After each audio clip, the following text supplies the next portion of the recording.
Among the most powerful countries in the world is America, and among the most powerful people are us, Americans. In fact, I could even say that we live in a country that is a mine of wealth and power, visible to everyone. But despite this, many of us fail to see it, and no one really talks about it. In today's modern age, humans see the glittering world of money and power, but fail to see the truth behind it. To live in this world, we make countless compromises and sacrifices without knowing if it will benefit us in the future or not. First, we need to understand that humans have always had a desire to attain everything. And in this pursuit, we've both built ourselves up and ruined ourselves. In an attempt to maintain our status, we misuse the money we've earned through hard work. We need to ask ourselves whether this is right.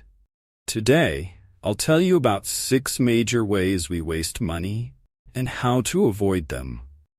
I'll explain each point deeply with examples of common financial mistakes and strategic solutions that can help you avoid them.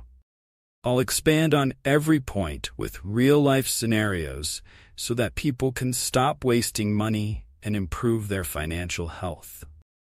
The first is buying a new car. You might feel like you've become successful and reward your hard work by buying a car, but from a financial perspective, this is often one of the worst investments. As soon as you drive a new car off the dealership, its value starts to drop. In the first year, a new car loses around 20% of its value, and every year it continues to depreciate. Let me explain further why buying a new car can be a bad deal for you and your money. Let's say you bought a car for $30,000, and in the first year alone, it loses around $6,000 in value. By the end of the second year, its value will only be around $21,000, $22,000. By the 5th year, a typical car loses 60% of its value, meaning your $30,000 car is now only worth $12,000. Why does this happen? Because every year, new models are released, making a 1-year-old car outdated, and the prices of older cars drop quickly.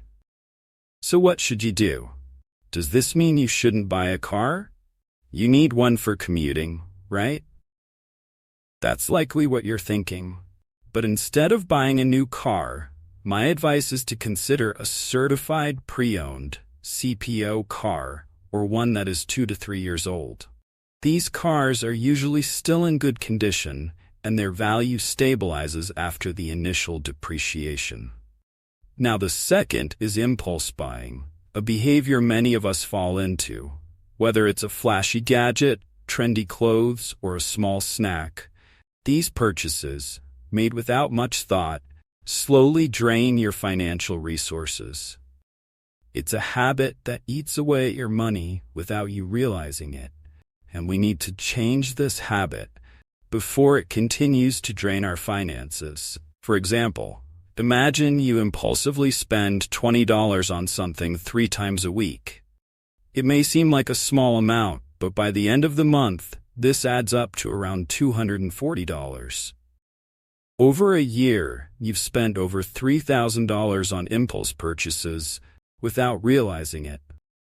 Our minds remember the small weekly amount, not the larger yearly amount, making it seem insignificant.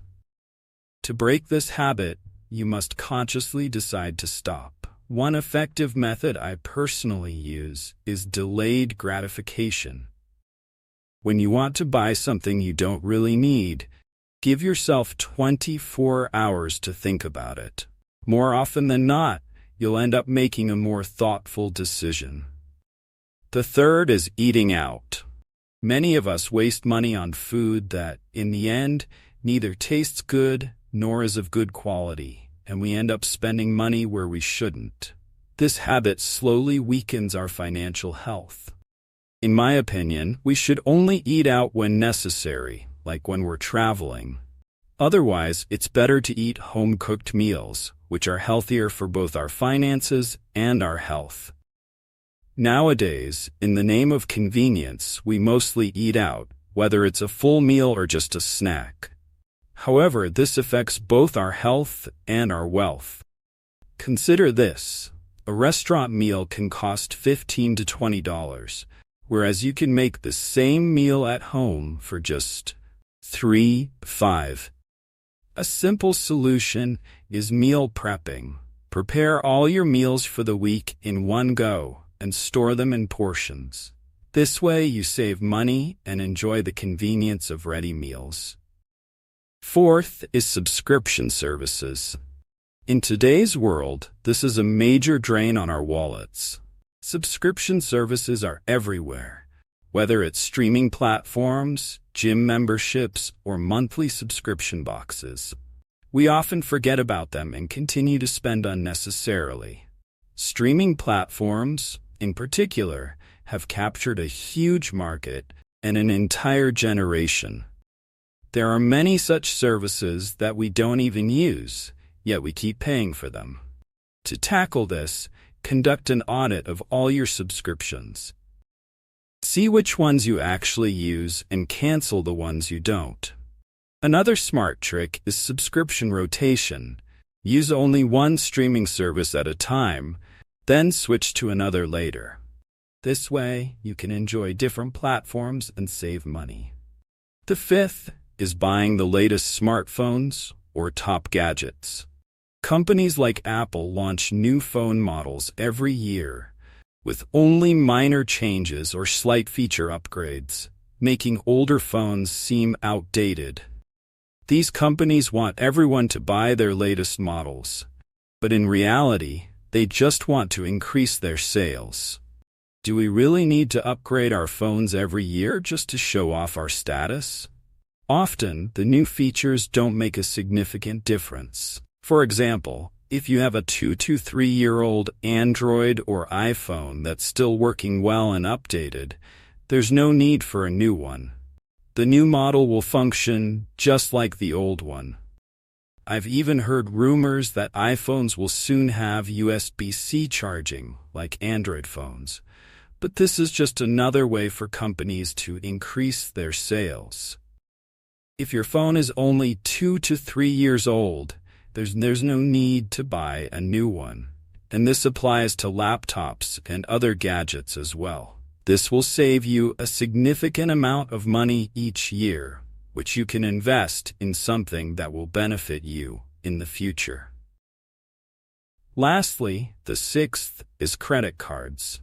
This is a dangerous trap that can prevent you from becoming financially wealthy.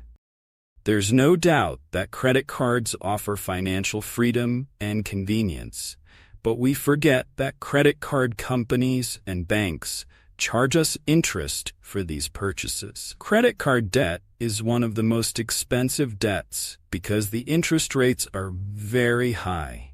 If you don't pay off your balance, you'll end up paying a lot more in interest. My advice is to use a debit card whenever possible and avoid credit cards. If you do have a credit card, make sure to clear the balance every month to avoid accumulating interest. Focus on paying off high-interest debt first and try to avoid minimum payments. By following these tips, you can save a significant amount of money each year and invest it in ways that will benefit you in the long run. If you'd like me to make a video on where to invest your money, please let me know in the comments. By recognizing and avoiding these 6 common mistakes, you can take control of your finances and make informed decisions. With small adjustments, you can save money over the long term and achieve your financial goals. I hope you liked this video. For more, like, share, and subscribe. And make sure to check out our video on the art of looking modest. I'll see you in another video on this channel. Thank you for watching.